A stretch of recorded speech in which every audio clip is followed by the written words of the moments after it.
დიახ, ამ დრომდე მძიმეა კოსტას ანიკიძის ჯანმრთელობის მდგომარეობა, მას ჭრილობები, რამდენიმე ჭრილობა ცივი იარაღით მუცლის არეშტი აქვს მიყენებული. მეგობრების ინფორმაციით კი შემთხვევა დღეს გამთენიისას მოხდა და უცნობი პირი კოსტას ანიკიძის თავს მაშინ დაესხა, როცა ის მის საცხოვრებელ სახლში იმყოფებოდა. მათივე თქმით უცნობია რა გახდა ამ დაპირისპირების მოტივი. მეგობრების თქმით მსგავსი შემთხვევა რამდენიმე დღის წინაც მოხდა, თუმცა მაშინ სავარაუდო თავდამსხმელს კოსტას ანიკიძის სახლი შეეშალა და ის მეზობლის სახლში შევიდა.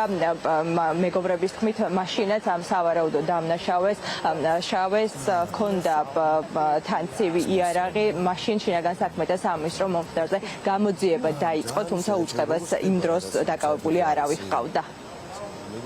დაახლოებით 5 საათი გრძელდებოდა ოპერაცია, ჯერჯერობით მდგომარეობა არის მძიმე, არის აპარატზე შეერთებული, ფილტვთან დაკავშირებით აქვს პრობლემები. არ ვიცი რა გაოცებულები ვართ მართლა, იმიტომ რომ პირველი მცდელობა არ არის, მეორედ მოხდა უკვე, სახლში მივიდა თან, დაახლოებით 7 საათისკენ დილით.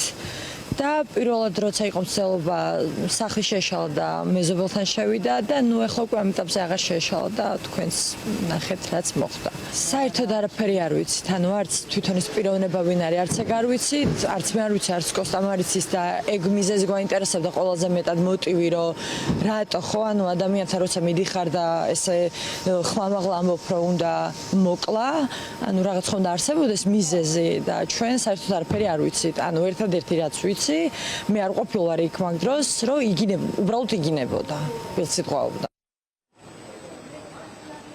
შინაგან საქმეთა სამინისტრო მომხდარზე ერთი პირი დააკავა. უწყების ინფორმაციით გამოძიება განზრახ მკვლელობის მცდელობით მუხლითაა დაწყებული. როგორც უკვე გითხარით, კოსტას ანიკიძის ჯანმრთელობის მდგომარეობა ამ დროისთვის არის მძიმე და მას ცივი იარაღით დაზიანებები მუცლის არეში აქვს მიყენებული.